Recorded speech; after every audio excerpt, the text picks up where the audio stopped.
ay nabubuhay sa salita ng may kapal na pagkaing kanyang bigay. Hallelujah, Hallelujah,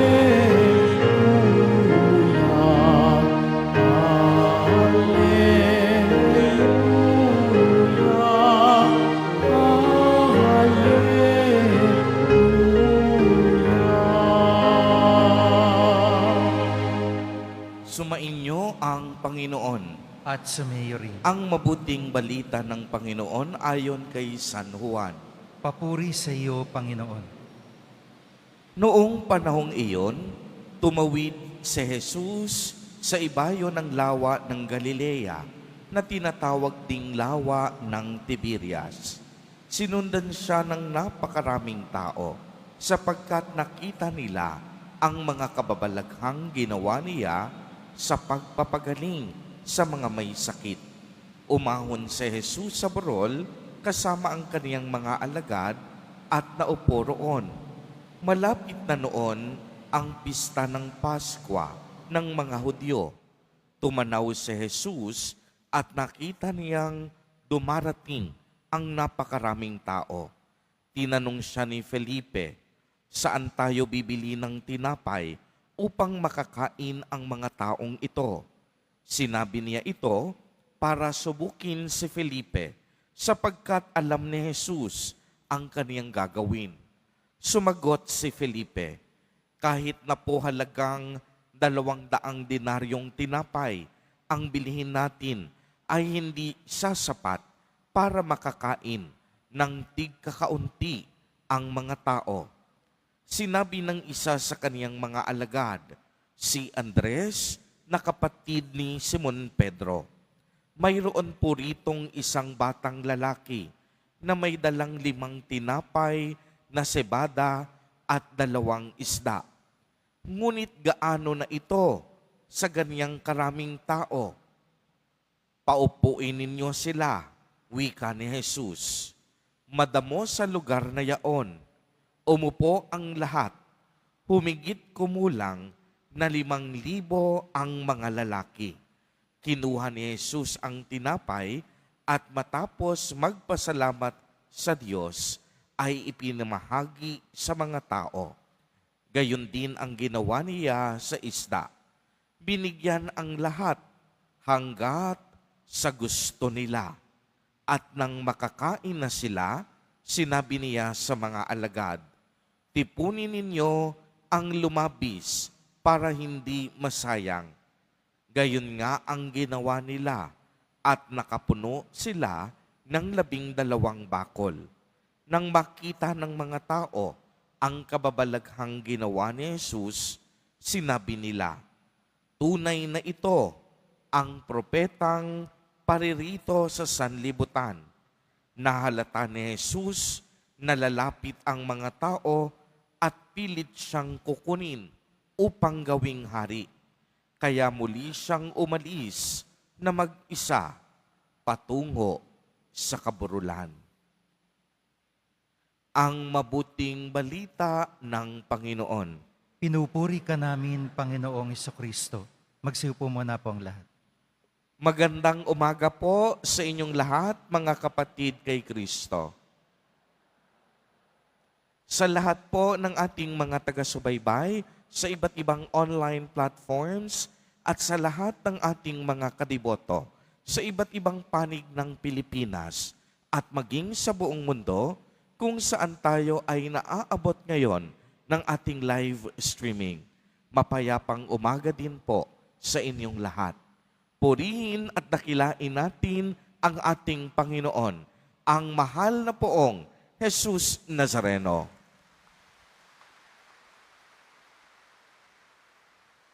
Mga kapatid kay Kristo at mga kadiboto, malugod po namin kayong tinatanggap sa Basilica Minor at Pambansang Dambana ni Jesus Nazareno. Unang Biyernes ng buwan, araw ng mga deboto, araw ng ating debosyon, araw ni Jesus Nazareno. Kaya't muli, ibigay natin ang pinakamalakas na palakpak kay Jesus Nazareno na muling nabuhay. Maliwanag pong narinig natin sa ating ebanghelyo ang kababalaghan ng pagpapakain sa maraming tao. Ang kababalaghang ito ay isang paglalarawan ng Eukaristiya, ang misteryo Pascual ni Hesukristo ay ginugunita ng bawat Kristiyano sa pamamagitan ng sakramento ng banal na Eukaristiya. Tuwing ipinagdiriwang natin ang banal na misa, inaalala natin ang pagbabahagi ni Jesus Nazareno ng biyaya ng buhay sa pamamagitan ng kaniyang pagpapakasakit, pagkamatay, at muling pagkabuhay. Kaya naman, masasabi nating ang Eukaristiya o banal na misa ay isang misteryo. Ang ating paniniwala sa misa ay isang gawa ng pananampalataya, isang misteryo at lampas sa pangunawa ng tao. Ang banal na Eukaristiya ay ang pinakadakila sa lahat ng sakramento. Ito ay hindi lamang isang instrumento para sa pagbibigay ng biyaya ng Diyos. Kung hindi, sa banal na misa, narito mismo ang aktwal na tagapagbigay ng biyaya. Si Jesus Nazareno ay tinatanggap nating muli sa banal na komunyon. Mga kapatid kay Kristo, ang Eukaristiya o ang banal na misa ay tinatag mismo ng ating Nuestro Padre Jesus Nazareno noong huling hapunan. Ang mga unang Kristiyanong komunidad, 2,000 taon na ang nakakalipas, nakikibahagi din at ang mga unang nagdiwang ng banal na Eukaristiya. At ito ay patuloy nating ipinagdiriwang hanggang sa kasalukuyan. Sa katunayan, lahat ngayon tayo ay nasa piging ng Panginoon at nakikibahagi sa pagdiriwang na ito ng Eukaristiya. Ayon nga sa banal na kasulatan, noong gabi nang siya ay ipinagkanulo, tinipon ni Jesus ang kaniyang mga apostol, ipinagdiwang ang huling hapunan, at dito itinatag ang banal na Eukaristiya. Pinatunayan sa atin ng Eukaristiya na hindi ito isang imbento ng mga Kristiyano o Katoliko na siyang palaging ibinabato sa atin.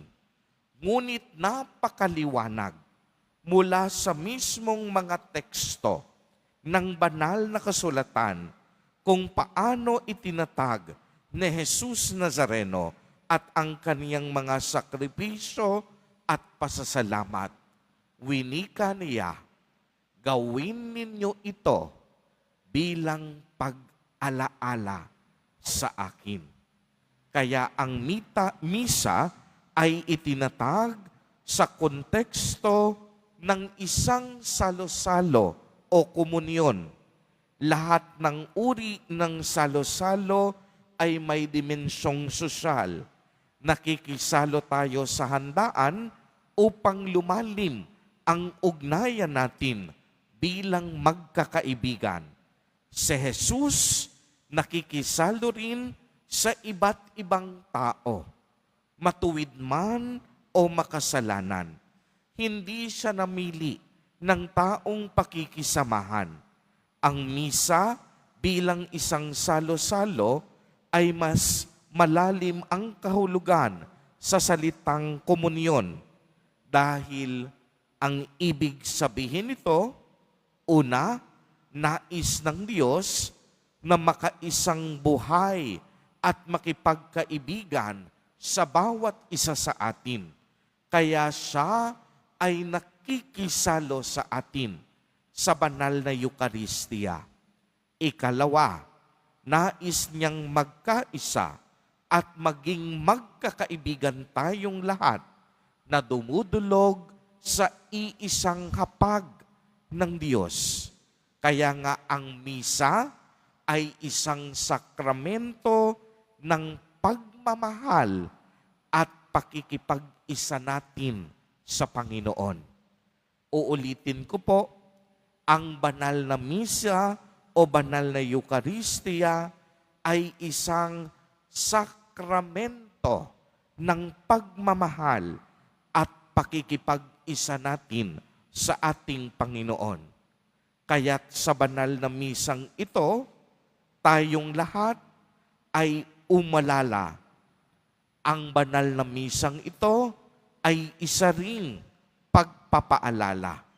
Inaalala natin ang mapagmahal na sakripisyong ginawa ni Jesus Nazareno at ipinapaalala sa atin na tayo dapat maging iisa sa ating hangarin at adhikain.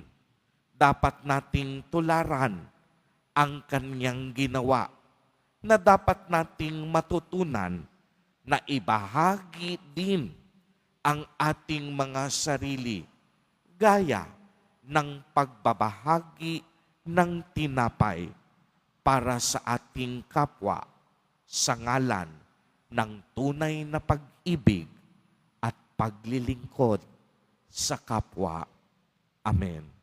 Purihin at dakilain natin ang ating Panginoon, ang mahal na poong Jesus Nazareno.